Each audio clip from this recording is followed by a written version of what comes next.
Welcome to the Smoke and Rope Podcast. I am Ryan Basore, your host, and today is episode 24.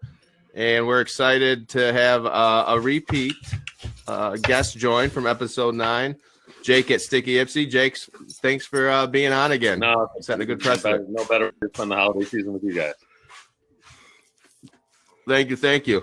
So I want to go ahead and introduce my two co-hosts, and then we'll get into the special Christmas edition. Tom Beller at Real Leaf, what's going on? Where are you at? I'm actually at home today, Ryan, with the pooches. Since we're going to be trying some products, I figured might as well get comfy. I like it. Kevin at Truu Cannabis, what's happening? Saw you a little earlier. Yeah. We're enjoying a little pregame before the pregame. So, yeah. Well, I'm glad to be here. Sorry, awesome. I got a phone call coming in. All right. So today we were going to just do a special tasting edition, let you guys know on some of the products and celebrate the holidays. But so much fluctuation has happened in the cannabis market. It's wild. I was over at Sticky Ypsi Friday with Jake, and we were talking about it, and I've talked more about it. So we're going to get into that. But I also wanted to give a quick update on Michael Thompson. Did receive clemency from Governor Whitmer yesterday. We're super excited. He should be home. Definitely worth some applause. Some applause. We should be home. Sorry, well, I'm having connectivity issues. Oh, okay. No, you're forgiven, our special effects man. But so he's going to be home beginning of the year, sooner than later, and we really hope that's the kind of like the momentum builder. And there's been so much positive feedback I like to watch on social media. Usually, the governor's taking a lot of bad words from, to say the least, from one side and from a lot of people, and it was positive on both sides, which I really hope that spurs her to know what a winning issue it is for the people, and this can get it going. So once again, that's awesome. There's many more to go. With that, I want to I'll let you guys know what I'm on. I've got a Redemption Willie's Escape Cake grown by Truu Cannabis, but I also there you go. I also have something that it's upside down. No, my buddies at NLG dropped off today, and this is the Night Terror live rosin disposable cart, and I'm one of only 50 in the world with these right now, so I feel pretty special. It's a game changer. Really excited. Hope to see NLG on the regulated market in the coming year. So what do you got over there, Jake, and how's everything going? If you want to introduce yourself a little bit again, you've been on before, so episode 9 if you want the whole story, audience. But what's up, Jake? Everything's good. 2 stores right now, Ypsi in Detroit, 2 thriving markets.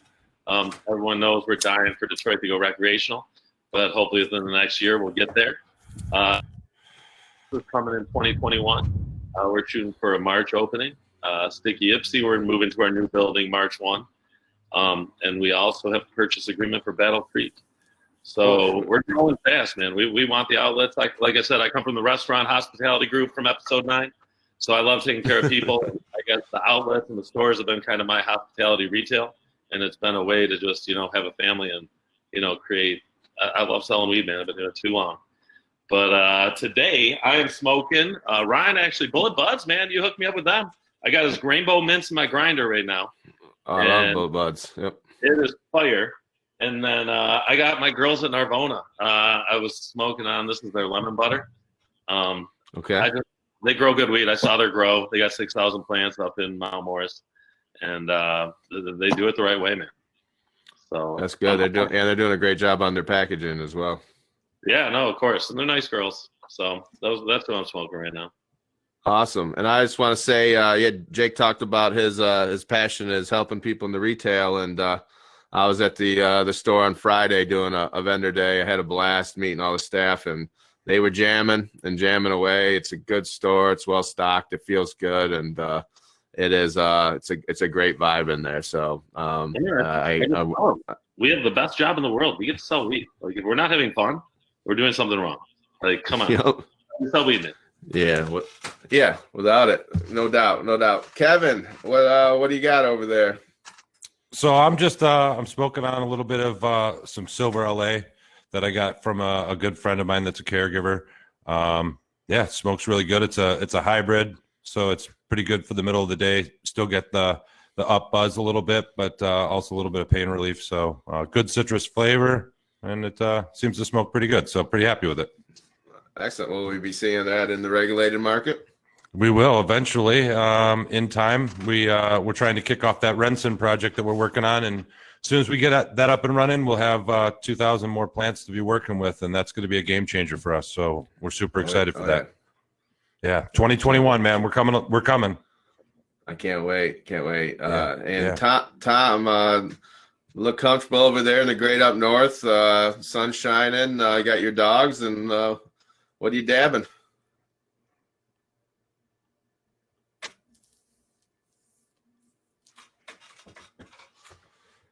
Your mic's not on, Tom. Oh, yep, you're muted. Sorry about that. I'm having connectivity issues. Everything's all weird today from home. Some Kalkushka batter. Ooh. Yep. I've got some of the Lilac Diesel nuggets here, that soon to be redemption flour. Ooh, yes. And that's real nice. Also, look at that. About to spark this baby up. It's spelled correctly too. Ooh. It is. Yeah, look at these neat little tubes. Those are nice. Classic though. Nice, can't find these anymore. Nope, they're those glass tubes are actually going to be going away, but they will be around to always be given to bud tenders at stores for the rest of redemption. So I got some new packaging coming. It's all for the United States. It's awesome. But with that, Jake, I want to get into this, what's happening, because you are the retailer here and you got a different perspective than us. But really 6 weeks ago, prices started coming. Some big guys really went down. And then even in the last, probably day, but 3 or 4 days, 5 days, everything's happening. So do you want to kind of give a little story and summary from a retailer side? I know it's good for the retailers. From my side, yeah, man, I've been getting squeezed for years. People charging too much for weed. Thank God I got a finance degree from Michigan State, so all the economics and the money makes sense. It's supply and demand. The supply is finally reaching the demand, and now the supply is exceeding the demand. People have electric bills to pay. People have, staff to pay, and they got to move their product no matter what. And now I get to pick and choose. It's just, man, for the customers, it is so good. You should not have shelves filled with $15 and $20 grams. I'm putting at Sticky Ypsi, I'm throwing out a $5 gram today for the holiday season, so people can come in and get an 8 for $17.50 plus that. Whoa, that's nice. We need it. I mean, and plus, Ryan, you and I have talked about this. The more affordable we make it in the stores, the more we are gonna close out the black market. That's the only way you do it. That's why people go to the black market now, because it is cheaper. If we can start to compete with that, people will come to us. They'll pay slightly more for, tested stuff. People want to know exactly how much THC they're getting. They want to know their dosage. And of course, they want to make sure nobody's using pesticides or anything. These are all common sense things. So it's been good. I just like seeing the look in the patient's face and the customer's face, to be honest, man. It's nice to see. They get a sense of relief right now. Yeah, that's very cool. What before the show, you even mentioned because distillate prices went up through the roof about 3 or 4 months ago, higher than live resin, and I thought people probably thought they were going to ride that. I know there's 50,000 outdoor plants that came down, but what are you seeing on that? The same instance of people having to pay bills and a little behind, and what's going on with the distillate market right now? What are you seeing retailing? My cost on carts has basically been cut in half, pretty much. It's been insane, and this was over like a 14-day period. It's wild. This was not like a gradual thing. They were one price, and then they came down, and then they came down. And I'm not kidding. They came down like 40 to 50%, depending on the brand. So I'm not a firm believer in carts. I'm more a flower guy, but it does seem that's the way the market's trending right now.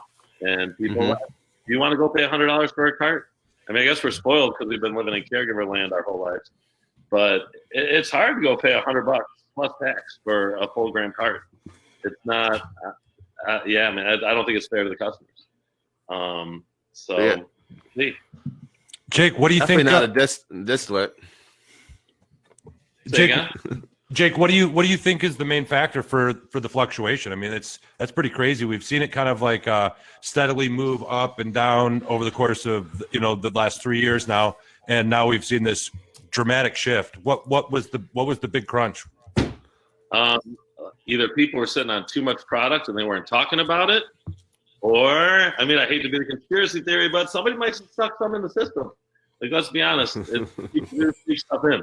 Let's not pretend we're all 100% legit and all that stuff, because we all know that everybody isn't. So we are on this show, but obviously, of course, I do things my way too. That's what I like. It's hard to play by the rules and see the guys not play by the rules and get away with it. That was the move that got the caregivers kicked out of the market in the first place, though, and it wasn't the caregivers' fault. It was a licensed facility or two. Won't name names. Very few people know that, but yes, that is 100% correct.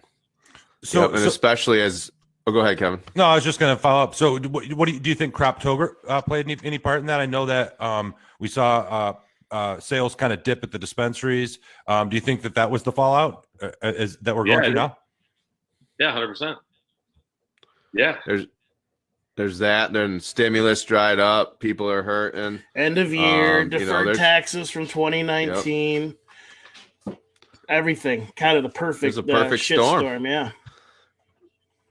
Yeah. And then and what do you see hey Tom, as far as with you? I know like one of the things we get along so well business wise is you're all about relationships, and you had flower, like your white mow that tests at 33%, and you could have got 4,500 and $5,000, and you were way under market on that, and you always did, and we were about building relationships, and you did. How did that go, on that end? Because it was really interesting for me. I can tell about my end, but I'm interested to hear what you. Yeah, well, we've always been we've kept a system where we would have a range of prices that we would never deviate from above or below. During when things were up, people charging $4,000 to $5,000 a pound. If we had anything over 33%, there was no way you could ever charge $4,000 a pound. All you're going to do is drive the customers to the black market. I mean, that's really what we're trying to do, is be inclusive, be competitive with the black market. And you saw it with the outdoor come in, and what we're talking about here with prices coming down. But, so we've had to make an adjustment for sure. We saw prices, we saw orders slow down, and, kind of happened overnight almost. So we've had to make some adjustments, but for the most part, our relationships have held pretty true, so we don't have to try and compete with these extremely low prices out there at this point, because people didn't have the brains to form a relationship. Instead, they were hosing places, and people remember that. I think about it the way that I'd want to be treated if I had my own store. I'd want to make sure everyone could make money and stay afloat, but you're not pushing people. If you push customers away, you get really like one chance with people. So that's kind of where we always stood. It has helped for sure, but yeah, we've definitely noticed a slowdown. Tom, it got so bad. People were charging. I'm not even kidding. People were charging like $3,500 for weed that tested like 10%, 11%, and you're just like, man, that's insane. That was pretty close to what we would charge for something for like that's 30%. Of course, almost. Yeah. And that's crazy too. To me, that's a really good price. That's and things weren't going to stay that way forever. And people that came in with their pro formas and the whatever and over promising, under delivering, not knowing the natural cycles of the cannabis market before getting into it, to know that this time of year is historically always this way, no matter if it's now or 20 years ago or 15 or, it's just how it goes. In Michigan, you have a crop that comes in, usually see a slowdown, but now with licensing, it finally have enough growers to start to make an impact and then, become competitive. That's the only way. If people are worried about the black market, that's really the only way you're going to make it work. Because prices people have to be able to buy a $25 to $50 eighth depending on its quality, and that's just it makes sense. Yeah, that's right on. And I'm thinking about it. I'm studying Lansing and what goes on around me and at the stores. I watch their weed maps, and I'm watching. I don't need to get into it, but there's some companies trying to sell their own flower between 50 and 60 an eighth, and they have their premium brand at $70 an eighth right now. And I drive by and there's nobody in the parking lots. And then you go to a couple of the guys that we all know that have been around, for 8-9 years. They got their own grows going. They're running specials on good flower at $25 rec eighths in Lansing. And then you go up to the botanical company that just opened on the north side that we're all working with, and they've got great rec eighths for $35 right now from Driven Grow. I mean, and then my redemption stuff's now at $45. So it's awesome to see, and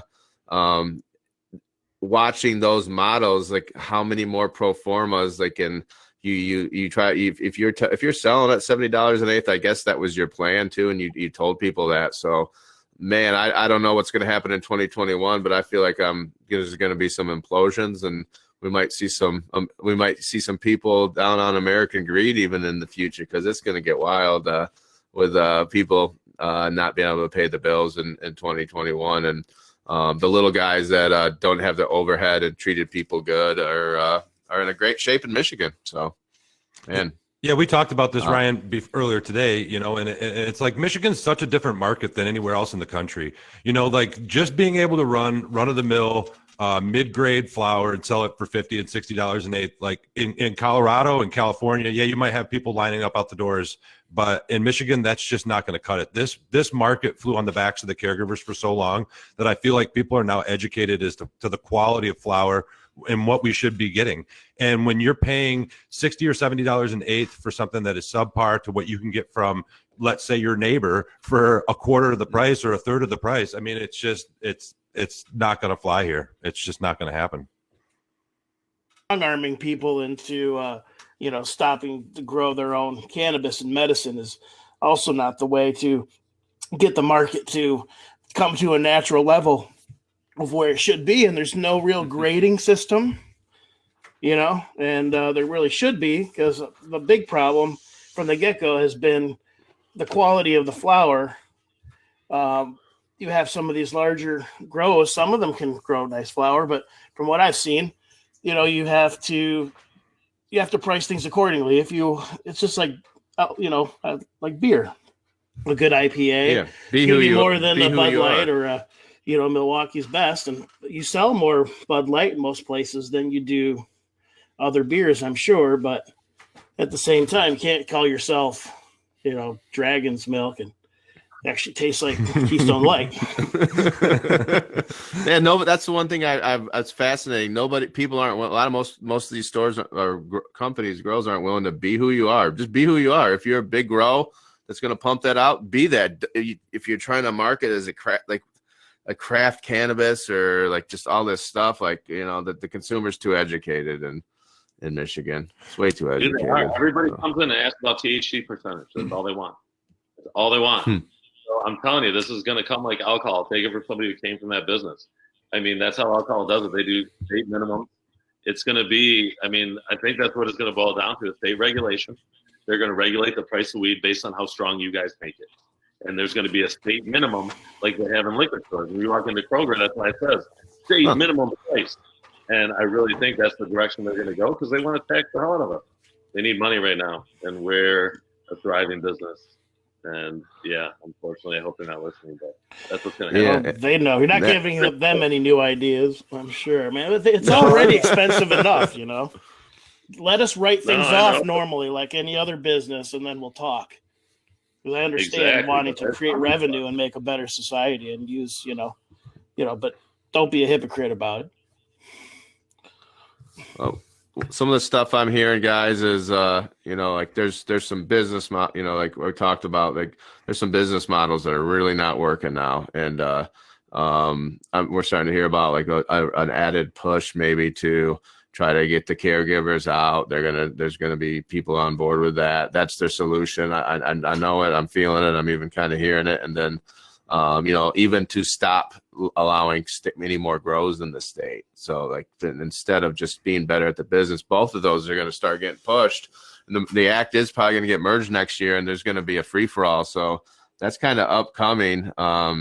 Obviously, I don't agree with any of that. I say just be good at your job and your business, and let's let the best survive. But you guys hear anything about that, and what are your thoughts on that?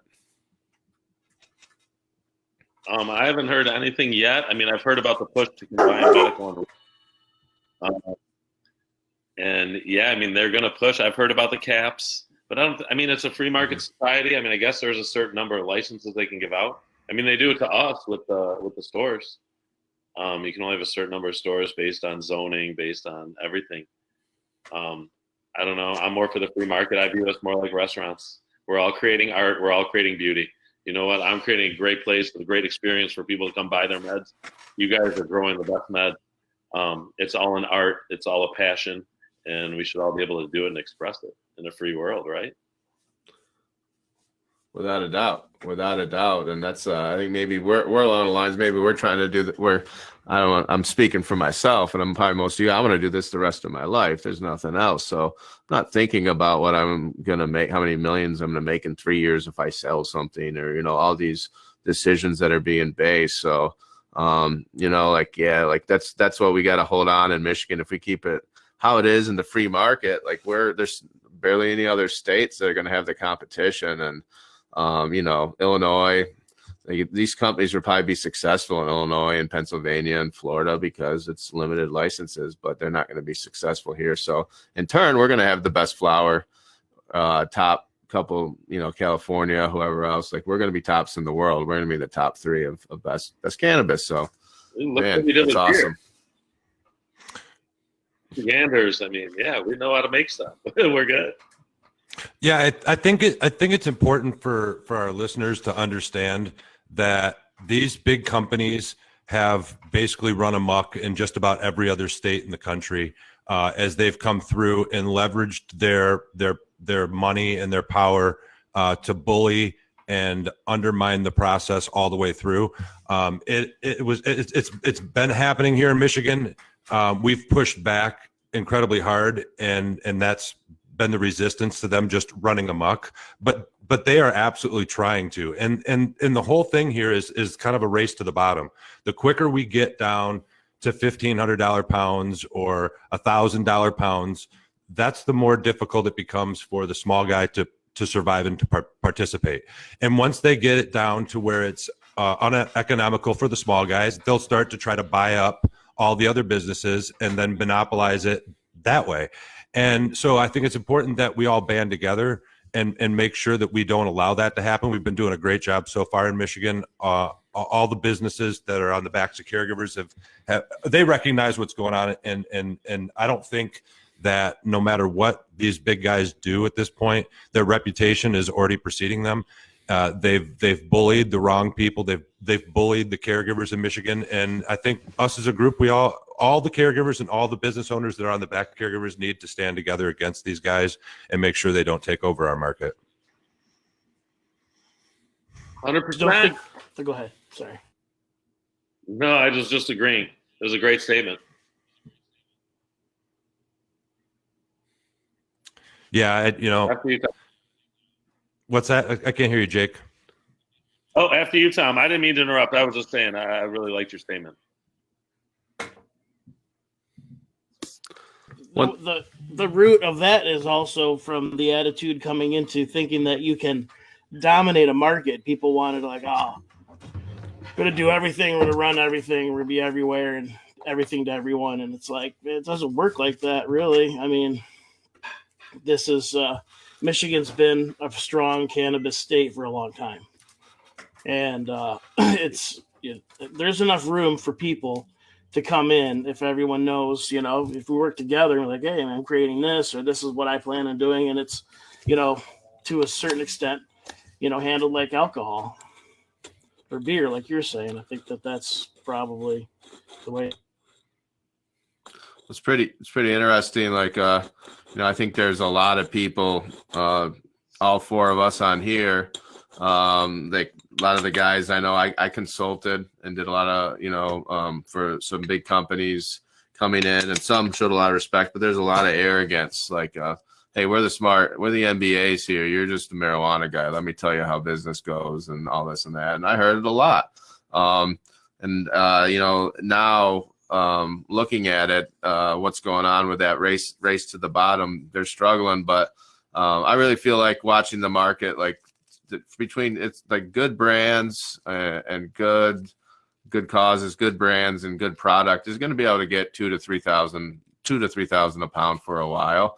And, people that don't have the good brands and, or, maybe ruined it and wholesaled the same amount, they're going to be down in that 1,500, 1,400 range. So I think it really favors people like us that have the ability, if you're all about the cannabis and building a brand and building, the relationships. So I've actually been really, really encouraged about what's happened. I feel a lot stronger for people like us on the wholesaling side, because I've gotten a great response and really, really happy with the relationships that were built. And so it's a little bit of a shock, but I'm actually pretty thrilled because I think it's a competitive advantage for us. I think so too. Made in Michigan means something, and it is, like I said, it is an art. Like, yeah, the $1,000 pounds, the $1,500 pounds are great, but to be honest, that's like a mid grade. That's going to be your $6 to $10 a gram. Like, there is nothing wrong. My top guy, even in the caregiver land, I paid my top guy $3,200 a pound because I could easily put him on the shelf for 20 a gram, and it sold all the time, and I never got any complaint. It was true art. Does that make sense? Mm-hmm. Yeah, and that's kind of the model I follow now. Awesome. My top shelf, like, I got no problem paying somebody $3,000, $3,200 a pound, as long as I can get 20 a gram for it, and it's the best thing on my shelf. And I think that's what makes us all good. I don't know when the world started giving trophies away to everybody, but the best of the best, the biggest trophy should get the most for his product. And it's good to see all the good products, and there's competitive. I mean, people are competing. There's a lot of good weed out there, actually. So it's good to see. As a pot smoker, love it. That's great to see because, for a lot of years, I just didn't really go to dispensaries, just because, I was a caregiver and grew myself and I had a good network of friends. But, back in the day, I was out in Colorado when dispensaries just kicked off out there and the caregivers were heavily involved, there was some really good flower around. And I miss those days of being able to go to a dispensary and pick up something different that you haven't grown before and then try it and enjoy your smoke. And so to hear that the market's coming that way here in Michigan and there's some good flower available, that's awesome and exciting to hear. Yeah.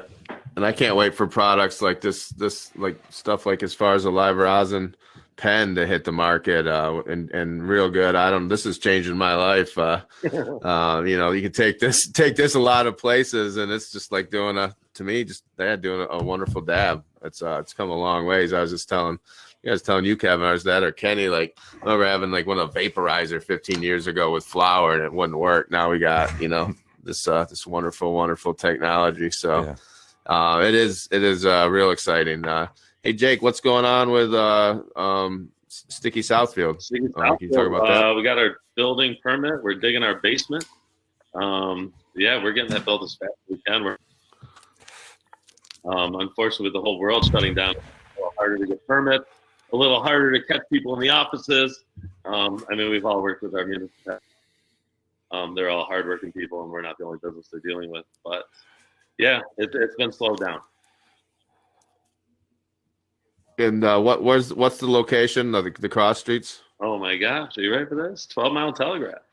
I grew up there. Southfield Mall there. They're the best food court and arcade in the world in like the late 80s. 220,000 cars a day. There's just, my friend owns a gas station across the street. He sells more blunt wraps than anybody in the state of Michigan. So I think our clientele we're going to service. I think it's going to be a focal point, and yeah, I'm really, really excited.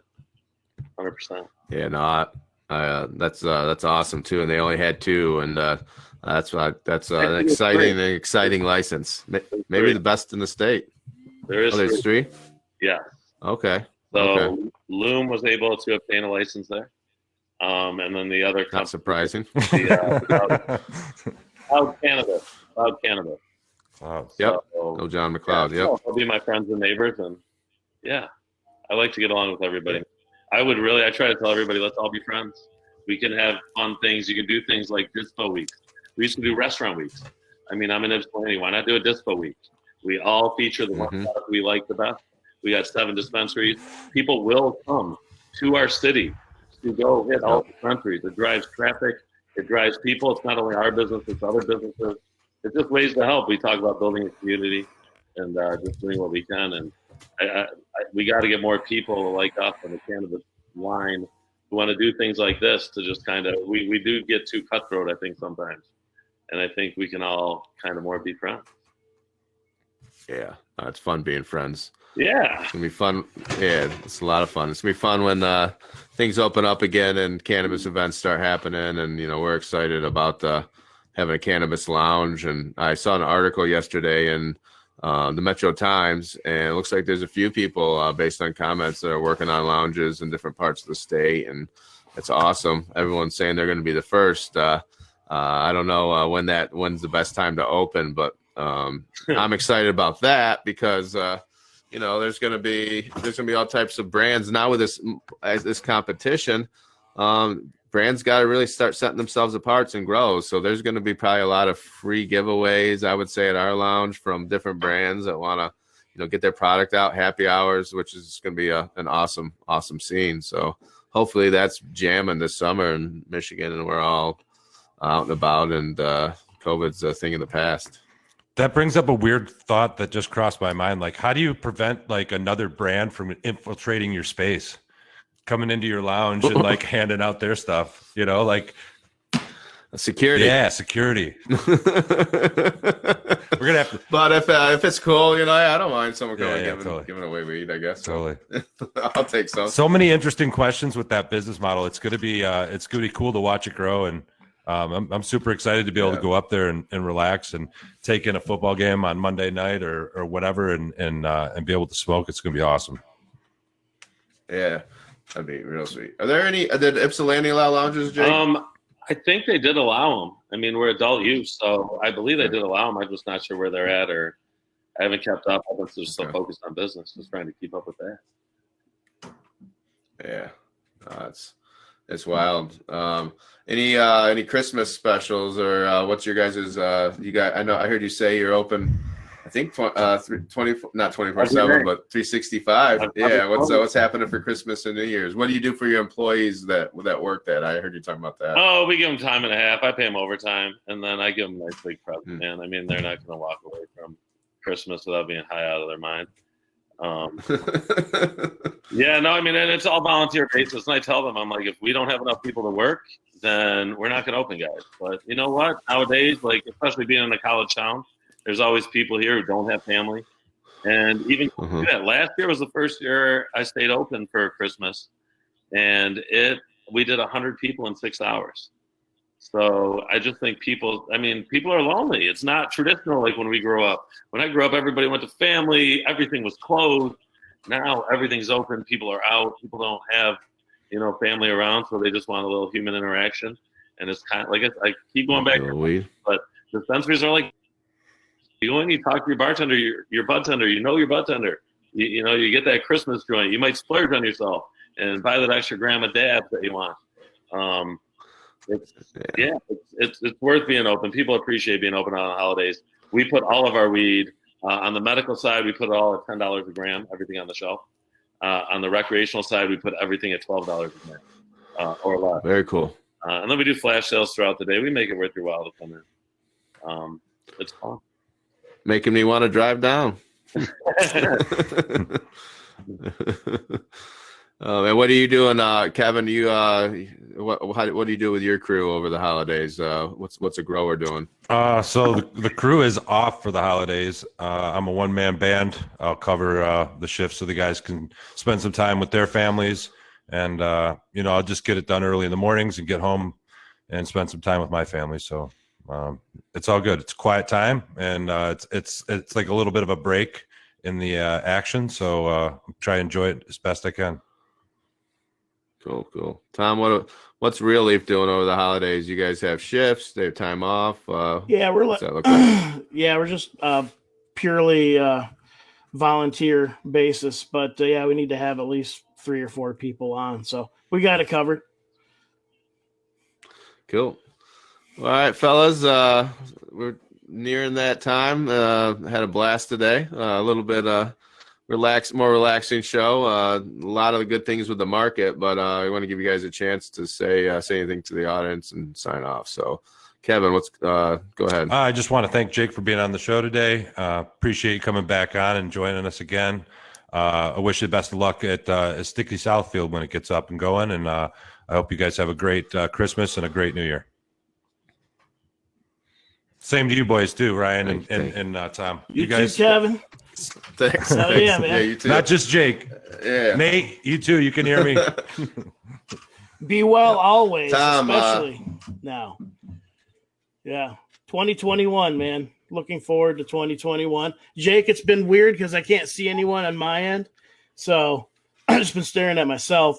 But it's great to hear you. And hope you guys are well. And look forward to hanging out and talking in 2021. Wish everyone a wonderful holiday. And yeah, wellness. Awesome. Thank you, Tom. Jake. Yeah, guys, it was good to be back, man. I'll come back anytime. It's just this is my passion. It's what we love to talk about. Like Ryan said, man, I'd work in weed the rest of my life. My whole dream is 24 seats. Come in. I'm going to give you a nice joint to smoke. I'm going to cook you a meal. I'm going to pour you a beer, give you a nice glass of wine, and maybe medicate you out the door and put you in the car. So, but Merry Christmas to all, man. It's always a good time, and I like the message you guys stay together. We're all grassroots. I think that means something. And yeah, we're 2021. We're gonna kill it. Yep. Thanks, guys. Yeah, 2021. Really excited. It's awesome getting the ball rolling with Michael Thompson and also 3 other gentlemen that got out, and there's a lot more. Excited about the public gets to experience real marijuana in Michigan with real prices that are competitive, lounges, and 2021 is going to be awesome. 2020, we made the best of it, and everyone's doing well. And with that, thanks everyone, and we'll see you next week for end of the year recap. See you guys. Thanks. Thanks, Ryan. See ya. Yep.